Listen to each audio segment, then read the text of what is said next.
Let's go to Southern Ontario now. Our good friend Phil Pritchard joining us from the Hockey Hall of Fame, the keeper of the cup on a very special day, 500th episode. How you doing, Phil?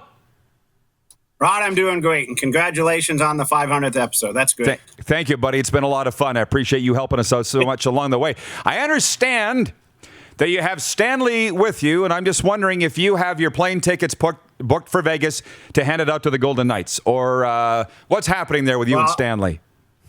All right. Well, that's a two-part question. On one part, I will. I have Stanley here. So how about that?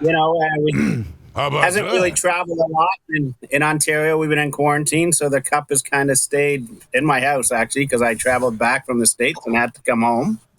Second part, I don't have a ticket booked to Vegas yet. We're still waiting to see what happens, but who knows? They're playing great, and with all the clubs that are playing right now, they're all very worthy, and we'll see what happens. Yes. Hey, let me ask you this. What's been your favorite series so far through all the round ones and then round two? What has had your attention the most?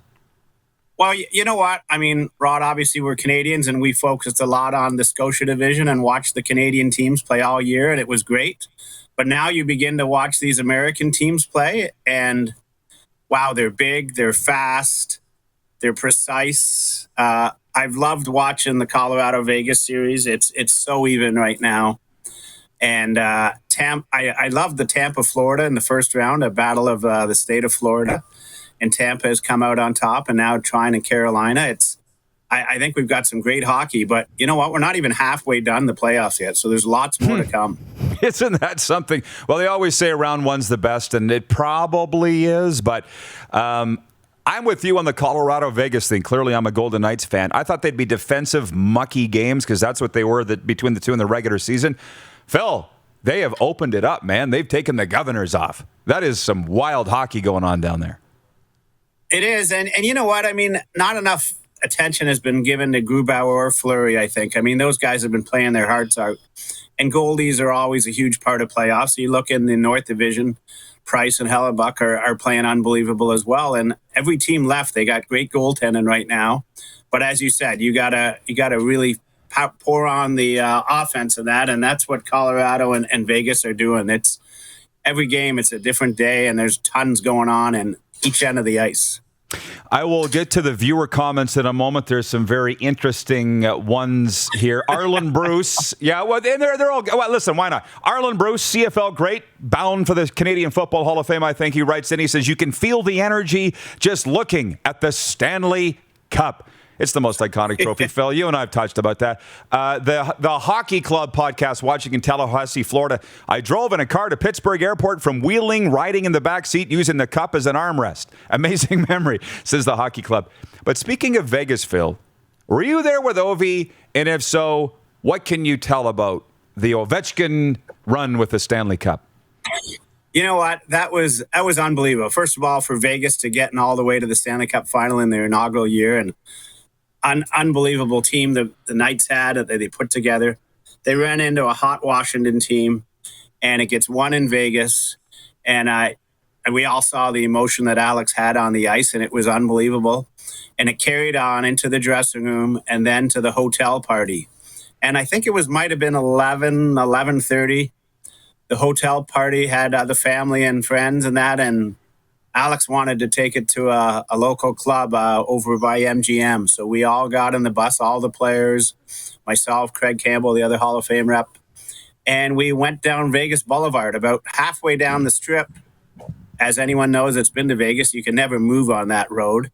So Alex had the great idea, let's get out of the bus and we'll just walk down the middle of Las Vegas Boulevard and onto the MGM Grand. So if you were there that night, you saw the entire Washington Capitals team with Alex holding the cup over his head, walk right through MGM Grand, through all the areas and right into the club. And you know what? We were talking to Alex afterwards and saying, Alex, you usually don't go out in visitors' teams' cities after you won. It's a bit disrespectful. And he explained to me, and it was really well thought out.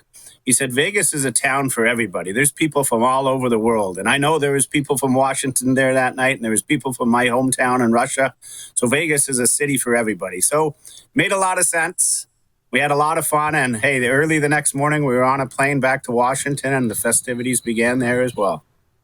Amazing story. I'm glad I asked. And interesting that Craig Campbell's never brought that story up to me. He doesn't tell me the party stories. But, Phil, you would know Bob Morreale, Mike's dad. Yeah. Right? And so Yeah. has been the keeper of the Grey Cup. And I remember when we got our ring ceremony with the Grey Cup, we went to a club. Same thing.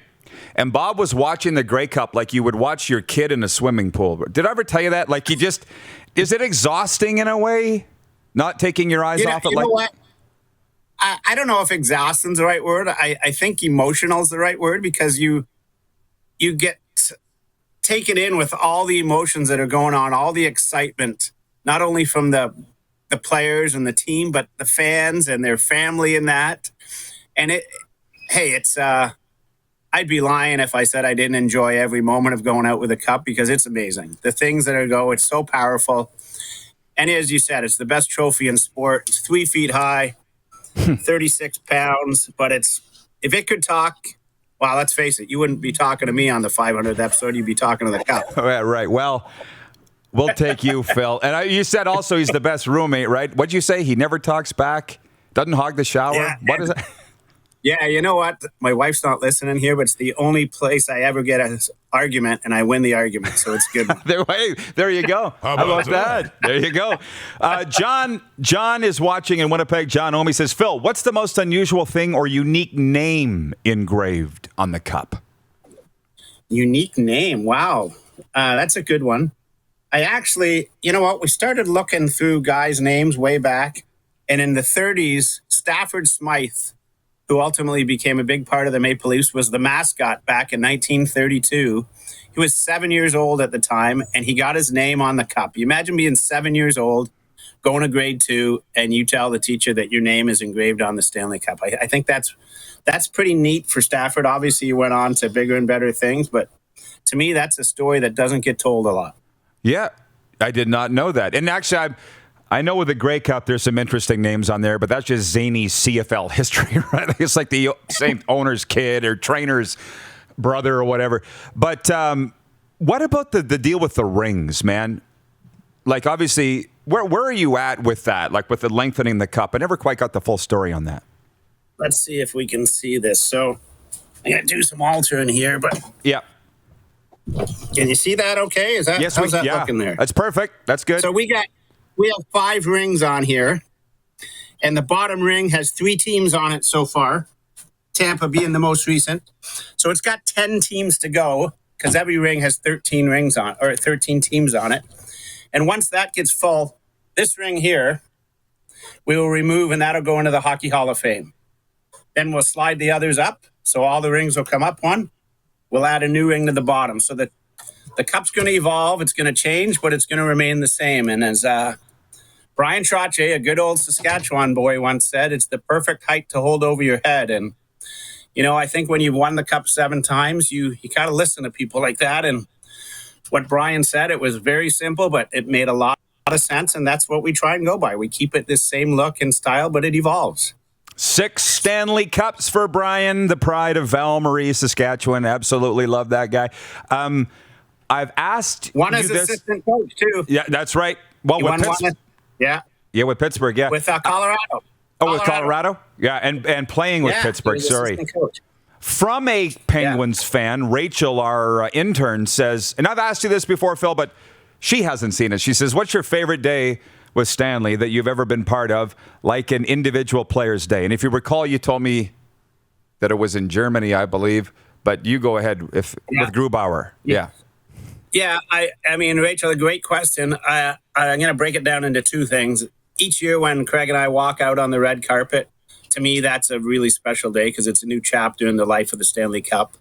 So that every year that happens. But a special day, I mean, I know, and we just talked about Philip Grubauer earlier playing with Colorado now, but when he won in Washington and we took it back to the Bavarian Mountains in just outside of Munich in Germany, it was pretty special. We mountain climbed up to the top of the Bavarian Mountain, the tallest one in Germany, overlooking Austria, and standing there with the Stanley Cup on the Bavarian Mountains with a Stanley Cup champion from Germany, you think, wow, has this game ever evolved? And Canada's gift to the world is pretty amazing, because every country in the world wants to play hockey now, and ultimately they want to win the Stanley Cup and bring it home. And Grubauer got to do that, and we went mountain climbing. And didn't you say a cow came down and drank out of the cup?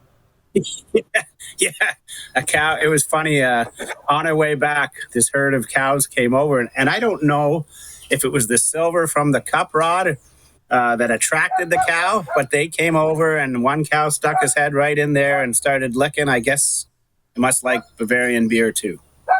No kidding. Two last questions. Ryan's watching in Saratoga, New York. He says, question for Phil. What happened with the Dallas Stars and the dent in the Stanley Cup, or is that a story on a need-to-know basis?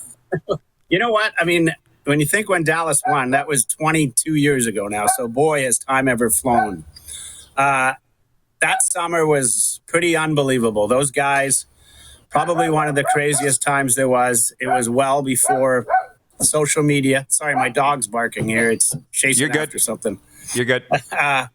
Well before social media, but the guys hung around with Harley guys and that, and in Dallas, anything goes in Dallas. So we were at Harley Davidson biker bars and all over the place with it. And we had a lot of fun. I mean, the night before the parade, we were at this party in a house, and it was an indoor in-ground pool. And the cup actually got passed down one level and ended up into the pool. No fault of anybody's. But Pantera was the house we were at, the great rock band Pantera.